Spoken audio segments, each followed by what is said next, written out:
Hello. This is the 74th Test from the Future, an experimental podcast from the year 2222, which we are sending from our present to yours. My name is Dirk. And my name is Simon. And we're putting the past in podcast. And this week, the we is again we. Welcome back. Indeed. We're both of us here. Yeah, exactly. So it's me putting the past in podcast, you putting the past in podcast. We're both putting some stuff in there. Exactly. And it's this week we have, or at least you have double good news. Mm-hmm. So good news one, you're back. That's the most important thing. But then in addition to that, the Sol Jupiter contest that we mentioned some episodes ago, it's over. And while neither of us won the main prize, I did win one of the runner-up prizes, which is pretty exciting. I mean, they liked my idea well enough, I think. Yeah. It wasn't just a random draw, no. And so I won some things. We won't talk about them in a lot of detail now. We'll talk about them when they arrive. But yeah, I'm apparently going to get some Sol branded jet pants and lava boots. It's I think the Jupiter gear set, right? Exactly. Yeah. I think they had like 3 different sets or so, like 1, 2, and 3. I don't know which one this is, but it's actually pretty cool. I think they were the runner-up prize. Like the first prize was actually a trip to Jupiter. Yeah, right, exactly. With what I hoped to do was a whole bunch of chicken frying. Yeah. But failing that, this is a very nice consolation prize. But I was surprised. I thought that's a little bit unorthodox, your recording. Sure. I want to go there, fry some chicken, but they liked it. They did. Yeah. When are they coming? Did they mention this? 2 to 8 weeks. So. Okay. At some point. Are they coming from Jupiter or what? Why does it take so long? They didn't mention that. That may be a nice surprise. Yeah, they come here. They've got Jupiter dust on them. I'll find out when they get here. I know you can use them in Jupiter, right? Sure. Okay, cool. Well, maybe if they come, we can mention it on the show. Yeah, we can do. Okay, well, cool. That's nice to start with some good news. Mm-hmm. But we have a big topic to speak about today. So big. You want to mention what it is? Yep, shrinking. So, you start off really big, and you get real tiny. Yeah. Well, that's basically it. Yep, all done. Even faster than some of our other topics. Yeah, exactly. I think we spoke more about doors than about shrinking so far. Okay. But but it's actually I think we mentioned it a couple of times in previous episodes. I think in passing, yeah. But now that was joking. We're not really done. We're going to go into much more detail. Yeah, exactly. I think what I always like is to take a quick step into the history of shrinking. Mm-hmm. So I got this really big history book of shrinking. Mm-hmm. No, not really. I think there were 3 phases. I think the first phase was shrinking in a boot, like teleportation, where you had to get in a boot. Like an old style telephone booth, yeah. But instead of a telephone, it would to make a phone call, it would shrink you down. I've seen them. They have them in the museum downtown. Of course. And then you basically push some buttons depending on whichever model you had, and then you got smaller. Yep. And then later you could basically. I mean, the really early ones. The problem was you couldn't open the door to get out. That was a pretty silly oversight. I mean, that was really early. Yeah, they quickly made a small, tiny door at the bottom of the big door so you could get out. Exactly, but it was still a problem to size back. Yeah, because you couldn't reach the buttons. Exactly, the buttons and the screens were all up there, and then it was really hard to make them tiny and so on. And then so it wasn't. You were basically relying on others. Yeah, and then the second phase, if you can call it that, is where you could basically shrink somebody with like a gun. You could like call a ray it, gun, even. Yeah, a shrink ray gun, perhaps. Maybe they were called even that. Maybe. And you could basically point it at somebody or whatever was shrinkable. Or yourself, I guess. Yeah, but in the end it was the same problem. The gun itself didn't shrink. Exactly. So you got really small, and then that was it. Yeah. Or if you were really unlucky, the ray gun itself would crush you. That. I'm laughing now. Maybe that happened. Maybe. I don't know. Wouldn't know. Oh man. Like you shrank so tiny, just a little blob on the ground. Someone finds a ray gun, but they don't know there was a person underneath. And also then if you can actually then climb on the ray gun and press the appropriate button, I don't know. Like jump up and down a lot. I guess, yeah. But then, of course, the ray shoots out, not at you, because you're jumping up and down on the button. Yeah. You shrink all kinds of things in a room, but not yourself. Right. Or resize, or... Right, to reverse it. Like, because the inverse, of course, of a shrinking gun, I mean, it has two settings, shrink and enlarge. And you need the enlarge option to get back to your original size. I mean, it did work, so I think both the boot and the gun were actually in use, but they just turned out to be, a little bit impractical because you rely on other people. I know they experimented with mushrooms, where they would basically have a mushroom kind of infected, if you can call it that, with the thing that makes you shrink or what's the opposite of shrinking? So grow up? Nah. Enlarge? Resize? Resize. I think enlarge would work. Embiggen? Wow, that sounds actually cool. Yeah, embiggen. I don't actually know what it's called. No, I mean, this is what... Grow? Grow up? That's what I said. Shrink and grow, yeah. Enlarge. Okay. Okay, let's go with grow, where you basically, you take a bite of the mushroom, you shrink or you grow, but... This was really hard to control, like with the boot or the ray gun. Right, you could say the exact size. Yeah, right, the scale that you wanted. And with the mushrooms, it depended on how much you ate, and that was harder to judge. And also how much your body consumed from it, and how big the bite you were, and also depending on your own personal health situation, whatever. Your attitude at the time. Exactly, and also like growing a mushroom is also no exact science, so some were bigger and smaller, some had more of the stuff, some had less. And then people were just, growing and shrinking all over the place. And at one point, I was like, okay, I'm done with the experiment. Now I want to go back to my original size. It's really tricky to get back to the exact original size, right? And then your clothes are either a little too tight, a little too loose. Exactly. And then you also have people, growing so large that, they need 2 floors in our house. And okay, that was... These were like, teething pains of early on. But right now it's... super easy. Super easy. Barely an inconvenience. Yeah, it's the cyborg chip. I think that was the main breakthrough. I don't know if people listened to the episode about this, but it's basically chips we have programmed in our body, which we can control our looks and or health. And I don't know if we mentioned before that they are... they're not made of... so they're made of organic matter. They can resize too. It would be really, really bad if, you shrank and your cyborg chip stayed the same size. But that was never an issue because cyborg chips have always been made of the kind of material that can resize. Same with Jones and basically any implants that we have. Yeah. Because that's a typical thing, like the cyborg chip allows us to resize along with it. But not everything resizes. And I think that's...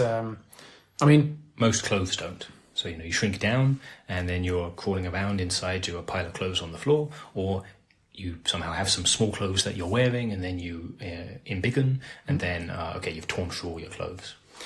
Of course, like initially people didn't know that. Now shrinking is kind of common. Yeah, now if you're going to do it, you wear clothes that can change size with you.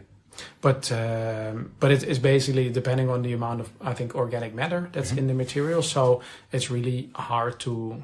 Right, you can't wear synthetic clothes if you want them to resize with you. But it's like you don't easily shrink down a hoverboard, for example, because very little organic matter in there. But apparently a table, you can, like if it's a wooden table, you can resize it. Yeah, you have a pet, you can resize it. Yeah. And then, so for example, a table's a good example. It can be a wooden table, and then it needs to be made entirely of wood. Any metal bolts or whatever would stay their original size. It could be interesting to get a perspective on what's exactly shrinkable and not. I can mention a few things, and you say shrinkable, not shrinkable. Sounds good. How about an apple? Shrinkable. How about pancakes? Totally shrinkable. Rhinoceros. Rhino? Like the animal? Yeah. Could shrink that too. Toothbrush? Not usually. They're usually made of plastic, so not those. I haven't tried actually. I haven't used a toothbrush in a long time. Indeed. Coaster? Again, if it's made of cork, yes. If it's made of plastic, no. Roller coaster? A meat roller coaster, yeah, but they're really rare, so no. A toaster? No. No. Barbecue. Nope. Did I mention pancakes? You did. Those No? still are shrinkable. Shrinkable. Cool. Okay. Yeah, to give people an idea. So then we've covered all the most important things. Yeah. Okay. I think it's fair to say to our listeners, if we ever shrank ourselves. You want to go first? Shall I go first? I can go first. I shrank myself the other week because I wanted to chase that lion. You know, the one that got stuck under the cupboard. I shrank myself not as so that I was like a giant, still a giant compared to the lion. You know, I wasn't going to shrink myself so that the lion would be able to eat me. So I was like maybe, I don't know, 4 times the height of it. I could pick it up like I'm getting my scales wrong. Basically, that it was like a house cat to me. You know. Okay. Shrank myself down, got it out of there, locked it in a little cage, embiggered myself back up. That was pretty handy. I forgot about the lion. Is that what happened? Yep, that's what happened. Okay. I didn't even remember the line when we recorded the week after. Yeah, it's easy to lose track of such things. But also, it can also be kind of cute having a tiny lion walk around in a room. Right, because I mean the way that was from that game, I forget the name right now, but that was from that game where after some time it would revert to its original size. That's like a different technology from this. So that's why it was so small, right? Yeah, that's why it was so small, and why we had to find it, or I needed to find it pretty soon, and couldn't just let it roam around my house as this cute little thing. Sure, people have pets like mini elephants, mini rhinos, like you mentioned, because then they can be super cute and not destroy your house. Yeah, they can just destroy some small things, but not your whole house. But do you shrink regularly? Not regularly, no. But that was the most recent time. Yourself? Turns out I have mouse syndrome, which I didn't know existed until I found out I had it. Right. It's the opposite of vertigo. You know, vertigo? Yeah, vertigo is just afraid of heights. So being a mouse syndrome is you're scared of being really low to the ground. Yeah. Yeah, which when you're shrunk, you would usually be. I think it's. I'm not sure if it's being being really close to the ground thing, but it's the being near things that are super big. Although I don't have it relative to yourself. Although I don't have it near skyscrapers, but I have it when I'm basically surrounded by things that are naturally not way bigger than I am. So meaning when you've shrank down. Yeah, exactly. I don't know how to describe it really. I'm not sure if it's a standard mouse syndrome or if I have a specific version of it, but that's apparently a thing, and I have it. So because we tried it once in ethics class. So that's how you found out that you had mouse syndrome. I mean, or I'm saying it was modern technology. Is when I was studying ethics, it was the modern technology class, and then it's basically the class where you discuss. Is any technological advancement like really an advancement? Yeah. You know, it's like, does it actually make us better? What does it make? Does it, you know, what unintended side effects might there be? And also, it's like, do we just develop for the sake of development, or is something new by default good or bad, and blah blah blah blah blah? And you can speak about it for years, which we did. But also we tried out all kinds of technology, existing technology and also new technology. At the time, it was still relatively new to do it with the cyborg chip. So we all did it, and then we discussed when we were super tiny, but we were basically in the classroom. It was actually on premise, this one. And were you the only one? So were any of your other classmates? Did they also through that discover that they had mouse syndrome? No. So I mean, at the time also we didn't know. It's just it's, you know, you get really nervous and agitated. And at the time I guess maybe you assumed your other classmates were feeling similarly, but then afterwards you discussed it. No, we actually discussed it at the time already. Like, how was everybody feeling about it? Because actually the idea was to talk about the ethics side of things, which we kind of did, but we also, you know, spoke about me. Sure. So, and then afterwards I was diagnosed, but that's because that's actually the only time I you've not revisited it. Have you ever considered walking around in your Lego city? Most definitely. And actually you asked, so I've not been there in a while, that's why I didn't think of it when you asked earlier, but sure, I have my whole holiday home's built of Lego. And not like built of Lego, but it's, you know, the size of a regular house. No, it's a Lego scale. I mean, you know, scale for like Lego figures, minifigures. That's my holiday home, and sure, to visit it, then I need to shrink myself down. But that's not here, of course. That's I know it's over there. on the coffee table in between the other buildings. That is your holiday home? That's my holiday home. You mentioned it before. I always imagined it being, I don't know, in Sweden. I mean, it's a model. I can take it to Sweden and put it on a table there if I like, but the house itself is that one. How cool is that? You can take your holiday home wherever you want to go. Exactly. You feel like having a holiday in Gabon, you take your holiday home there and then... Shrink myself down, get on in there. How cool is that? It's really nice. And it's also really easy to make modifications to. Once I'm full size again, it's made of Lego, yeah? So rebuild it, rejigger it, whatever. And then when I next go on holiday, I've got those changes in place.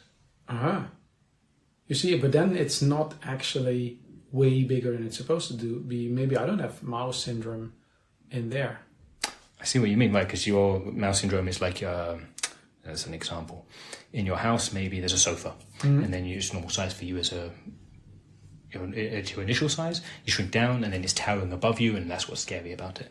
But right, the Lego models are meant to be that size from the start. Exactly. And do you get the doors open easily? I know that, as a grown-up, I always fidget to get the doors open. I mean, the handles are the door handles are a little hard to get sometimes with your big meaty fingers. But when you shrink down, they're the right size, so it's easy to push and close. You would almost think that those Lego buildings, for centuries they've been building these. It's been leading up to this. Anticipating shrunk people.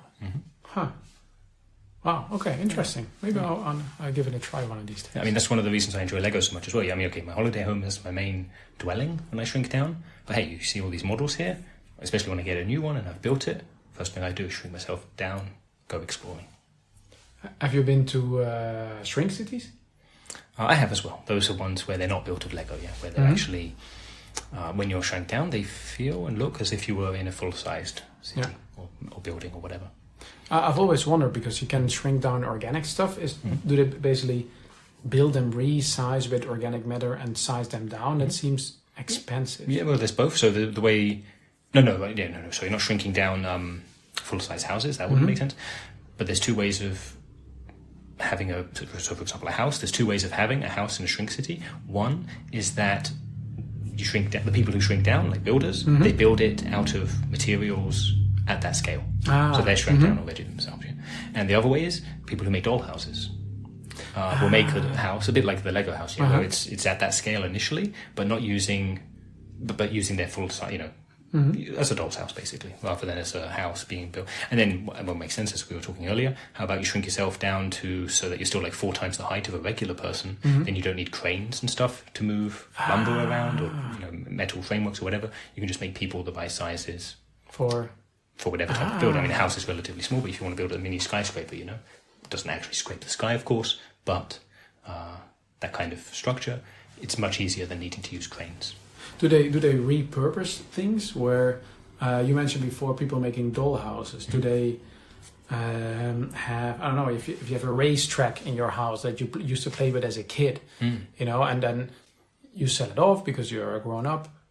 I'm just imagining this being bought by people who make shrink cities where, hey, there's toy cars and I use them in my like a racetrack, like the electric ones, where you put the electric cars on, press a button, pull a trigger, whatever, and it races around. That's a thing, that's a feature. It's really, there's so many shrink cities, and some really play up the angle of, hey, we're effectively living in dolls' houses, and there are toys around and things like that. That's the place where you would find racetracks like that. The ones where the idea is that you're not pretending like you're in a toy world, but you're actually in the real world, they of course don't have things like that. Okay. I've gone to the miniature land in The Hague, where they have basically built, like, I think every country has this, but I've just been to the Dutch one, where they basically rebuild the country in tiny houses. It's supposed to be like a museum where you walk around and you see all the tiny houses and tiny railroads and so on. And there's actually small people that work there, basically. So you look at the tiny whatever, and there's actually real tiny people walking around there. So it makes it seem alive, and I guess it actually is. At the very least. So even if they haven't got like working plumbing and they're really cooking food, but sure, it is alive in the sense there are actors walking around playing the roles. Yeah. But I mean, some of these buildings have been there for centuries, so a lot of them don't actually have doors that open, so that people walk around outside, but they don't actually enter the building. Sure. I understood it's not so fun when it's raining. No, there needs to be, without a filter above, like a sieve effectively above the city, the raindrops are so big that it can cause a lot of damage. Especially, I mean, hail. Hail already causes damage at full size, so that's really destructive. That's why there need to be effectively sieves or filters above, that the raindrops get reduced in size or filtered out entirely. Yeah, I can imagine that. Turn to a mist is what you want, basically. If they turn to a mist, then it feels more like regular rain in the shrink city itself. And how do they handle insects? No insects allowed. Oh no! That would Smart. Yeah, it's they are very controlled environments. Okay, so well, I say no. So none allowed, other than ones that are intended.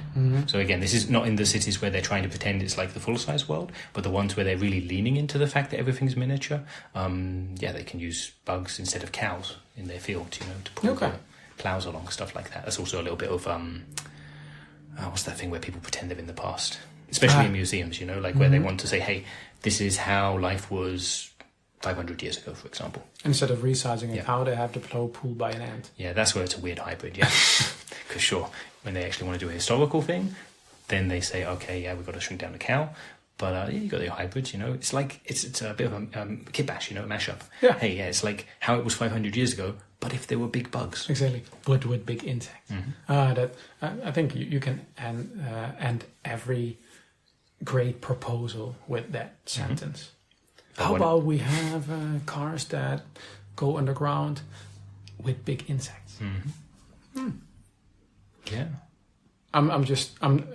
Maybe I should just visit a shrink city at some point, because I'm thinking of, what about if a dog comes around, a big one? I think the ones where like either the Lego ones or the one where it's intentionally not looking like stuff, where it's playing with it maybe, that you might find more comfortable. I see. I'm having all kinds of thoughts now. I think it would be, maybe it exists already, would be awesome. Imagine you're like a Lego fan, and you build your own Lego house as a full size human. Yeah. And then when you're done, you've built every chair and whatever, and then you resize, and you can actually get to climb your own staircase that you just built. You get to. Do you mean resize the house to be full, massive, or shrink yourself down? Exactly, shrink yourself down. Right. So you can actually just first build it, have fun building a Lego house, and then resize yourself so you can walk around in your own Lego house. That's what I do. It is very enjoyable for me. And then you also find out, I didn't build the stairs to that floor or something like that. Right, I mean, that would be, that could happen maybe. I guess it depends how organized you are in designing the model in the first place. If you design the model, just build it without a design, that's more likely to happen. Okay. What I heard is when you mentioned the tiny lion that you had, that we caught with the snatch it. Yeah. They use that for zoos, right? So they have tiny zoos. Yeah, as well. I know. The Frankfurt Zoo has this house, like this house in the zoo, where they basically have a second zoo just inside the house. Yeah. There's really, so there are many scales, but they're not. There's a certain standard scales just to make various logistical things easier. But when you want to see something really exciting, you go to the zoos where they have effectively nested zoos. So you go into one zoo, there's a mini one in that. You go inside of that, there's another mini one inside of that, and keep going down and down. It's pretty fun. Oh, that sounds actually. I'm wondering now, because when I tried it once, and when I was diagnosed with the mouse syndrome, that's decades ago now. Yeah. Huh. And now I'm feeling quite enthusiastic. It sounds like it's worth revisiting for you. Yeah. How about we try it right now? Let's give it a go. We've got our cyborg chicks. Of course, we've got them, but what I mean is they're ready to go. We're ready to go. We did plan a little bit ahead. We're wearing appropriate clothing. We'll shrink down with us. Yeah, and I know you mentioned it before. Maybe we can try it on air. I wasn't sure about it, but I'm happy that we dress appropriately. Can we then maybe use your holiday home? let's do so. Let's. Shall I get it? Yes. One sec. If we move some stuff around. One sec. Let me just move this bottle of beer. It would be sad to knock that over and drown in it. I'm gonna. One sec. Can you hold the microphone? Yeah. I'll bring it on over. Okay. That's half of it. Oh, your place has a whole garden. Yeah, garden, everything. Can you move that thing just there on the desk? Yeah. Thank you. So, there we go. Yeah, that'll work. Okay, so we resize, and I just realised, hold the mic a sec, I just left it on the desk, but we're going to be on the floor. Yeah. So let me move that down to the floor. See, I can see you're more experienced in resizing than I am. Yeah. Now I see the door in the garden. Yep. Okay. Got some sliding doors, all good stuff. So, okay, we're going to shrink ourselves down. Did we synchronize the cyborg chips? Let us do that. Yep, I'm all good. And yep. I best take off my glasses. They are not organic. Okay, so Don't want to get crushed under those. Okay, yeah, I got your incoming Okay, so synchronization. So 3, 2, 1. There we go. That was fast. Mm-hmm. And now we're much closer to the ground. Can even walk here through the garden gate. I can follow you around. Yeah, go through the garden. It is a little stiff. Is the recording still picking us up, you think? Yeah, it's still picking us up. It's all good. Okay, so I should focus on your garden because around you is a room that's definitely still a little scary. Yeah, don't know. Oh, yeah, I forgot about that. Sorry, angle. Yeah, you just focus on the garden. See, here we walked through the garden gate. Got ourselves some nice paving stones under a cherry tree. See the roses. It walks a little wobbly on these. On the ones with the studs. Stones, yeah. Yeah, so try and stick to the ones which are smooth. That's okay. Yeah, I mean, you can walk on the grass, but okay, it's hard plastic grass. Yeah, so I get it now. Yeah. Can I try the bike? Of course. Can I get on the bicycle? It's more like a push bike. Yeah, give it a go. It's hasn't got pedals, but you can sit on it and push it along. I can sit on it, but it's not moving. Yeah, you need to pull it up out of the grass. Okay, yeah, I got it. Yep. There you go. You can pull it. Okay, I see it. There you go. Okay. Sure, and then here's the garden. So because I normally, when I actually go on a holiday, I take out the Lego minifigures first, because it's a bit like having mannequins sitting around. But there's a couple of mannequins sitting in the picnic table. Nice. Maybe they can be guests in our podcast. They could be, if they talk. They do not talk, but we could pretend they talk. You think I'm not sure how much fun this is. Audio-wise? Audio-wise, yeah. Maybe shall we size back up and then finish the recording and then shrink again to explore your holiday house? I see what you mean, like not on the show, but we can go exploring. Yeah, okay, let's do that then. Okay, we should leave the garden then, I guess. We can close the gate later. No, but I mean, like, get out. Oh, yeah, so not resize in your holiday No. home. We'd crush the Lego model. We need to get to a clear spot on the floor. Okay. So synchronize watches. 3, 2, 1. Okay. That was actually much more fun than I remember. It helps you focusing on the model, like on the Lego model rather than on the things that were large around us, like my desk, for example. Okay, I think that was enough about shrinking. Yep. But I saw we had some listener questions. Yeah, we got some questions. Actually, I saw we got a bunch of questions. Oh, a whole lot, yeah. But we're not going to answer them all today. So, shall I do the first one? Yeah. So, the first one is from Maxime de Comble. He asks, how come you guys don't say, please subscribe to our podcast on Amazon Music, Apple Podcast, or wherever you listen to podcasts? That's what everybody says. That's what Maxime says. That's what is... it's not really I guess the question was, why don't we? Wait, is there a question in there? Yeah, how come you guys... Yeah, how come we don't? Yeah, that's what everybody says. Why would we? What are those things even? Yeah, I saw it Maxime, to us, that doesn't make any sense. But if you're saying that's what everybody says, so which means that in 200 years ago, that's what everybody says. Right. I'm not sure. So they must have been methods of listening to podcasts. And maybe not everyone knew how to listen to podcasts. So people would say at the end of their show, here's how you can, but how did they even get to hear them in the first place if they didn't know how to hear them? That doesn't make any sense. Seems a little redundant, yeah. And also, we're 200 years in the future, like, so there's nothing to subscribe to. No, like, we just, when a new episode comes, like not our show yet, but when shows come out that we listen to, they just appear in our head. We don't need to subscribe. And also for, like, we send our episodes back to the past. We have no idea how the people in the past listen to our stuff. That would actually be interesting. Right. I mean, there was that old that we found a while ago, but that I managed to power on recently. So that must have been one method. Mm-hmm. But would actually be an iPod, interesting. So we could tell people, hey, make sure to listen on your iPod. Yeah. Could do. Definitely. Yeah. Or maybe, yeah. Didn't that say on the back of the iPod, Oh. Apple? Maybe it's the same thing. Maybe. Let me have a look. Does it say it on there? It says iPod.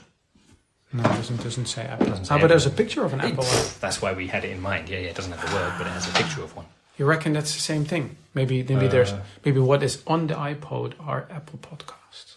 I think I've been saying iPod this whole time, but I think you even maybe called it an iPod, and it does make sense now because an Apple podcast, not it's iPod. An iPod. Yeah. So listen and subscribe in your Apple iPod. Yeah, definitely. iPod, I can say it properly now. Definitely. So we can say that. Get your iPod and subscribe to our podcast on there. Yes. So that's we can work this out a little bit. Get it a bit more succinct. Get it in our regular closing. We would still be interested to find out how people are actually listening to this stuff. I never thought of that. I guess that's something they could tell us. They can email us. Okay. Hey, we'll come back to that in a sec. And maybe you or everybody's already subscribed to Amazon Music and Apple Podcasts and right. Maybe that's whatever. Yeah. Okay. Maybe those were the only two ways ever. No, or wherever you listen to podcasts. Or wherever. But maybe that just means on the toilet while walking to work. Okay. Yeah. Or while we could use some further clarification on this from our listeners. But I still think it's a nice advice. It is. Thank you, Maxime. Yeah, because we have no idea how you guys... hadn't even considered it, really. Mm-hmm. But it wasn't the only question we got. No, we got a whole bunch of questions. Who was that from? From Felix. Indeed. We got I think he's been replying pretty much to every episode so far. Huh? Well, not since the beginning, but since I answered a couple of his questions. By the way, the episode I recorded by myself a few weeks ago, I answered a couple of his questions then, and then the backlog built up. And okay, now he's been. I think he's sent more questions than Gustav by now, which was our Right, he was one of our early our first listener actually. Email, or at least the first listener and email writer. Yeah, exactly. I haven't heard from Gustav in a while. It's true. I hope he's doing okay. I hope so as well. But so Felix has lots of questions for us. We're not going to answer them all today. No. Because there's too many. We would need a separate episode just for Felix questions. Yeah, indeed. But we can answer one of his emails today. Yeah. I'll read it. So this was in response to episode number 70. And Felix wrote, I still have some questions, like, did you come out of the sun system with some spaceships? I love your podcasts and I have so many questions. Also, have you guys world peace? Those are, first, a compliment. Indeed. He says, I love your podcast. Thank you very much, Felix. That's nice. Yeah, I appreciate that. And also we appreciate all the so many questions. Mm-hmm. So there's actually one email, but it already contains 2 questions. In this one, yeah. With the solar system, you want to take this? Sure, yeah. So humans haven't, as a group, humanity is still contained within the solar system. We haven't left. We've had visitors from aliens from other places, from other solar systems, from other galaxies, of course, have visited us, but we have not gone outside of the solar system ourselves for various reasons. And there are some independent outfits that really do want to go outside the solar system and have actually, or at least are on their way. Yeah, exactly. It's basically one-way trips. Right, that's the thing. So exactly, these independent ones, they are going out. They're on their way now, but they have no plan to return. It's with space travel, it's definitely way faster than it used to be. Yeah. But the solar system is kind of big. Still pretty big, yeah. We've got out to Neptune, but that's as far as we've got. Exactly. So we have I think the 2 Sol episodes cover quite a bit of the solar system. I think that actually may be one of the ones that he's answering. That could be. Too. But it's, so far we haven't actually left, but a few trips are on its way. Yeah. So we'll find out. But they're basically like unofficial, like they're not like regulated. They're basically private enterprises with humans and robots that feel like, let's go and explore and not plan on coming back. Yeah, let's just go see what's out there. Yeah. Is their attitude. And then the second question, have you guys world peace? Totally do. We do. We've spoken about it. I think at least we've mentioned it in previous episodes. Yeah. World peace, no wars. Yeah, last war is a very long time ago. Yeah, too long ago. Don't remember when. We still have traffic violations. Sure, yeah. And jaywalkers. Yeah, people speeding with their hoverboards and so on, yeah. but that's about it. Yeah. Okay, and then for answers to any other emails, Felix, you'll have to wait. Mm-hmm. We decided to spread the answers over future episodes. Exactly. Okay, that's it for this week. It is. I'll come back to the thing I mentioned earlier. We were asking people to let us know what methods they're using to listen to this, meaning what. So Amazon Music, Apple Podcasts, they were the two Maxime mentioned, but maybe there were other ways. Mm-hmm. Do people in 2022 use Apple iPods, for example, to listen to our podcast? We'd like to know. So, and the way people can let us know is by emailing us at michaellasagna5@gmail.com with the number 74 in the title. Totally. Mm-hmm. Then, thanks for listening, everybody, and see you in 200 years. Bye-bye.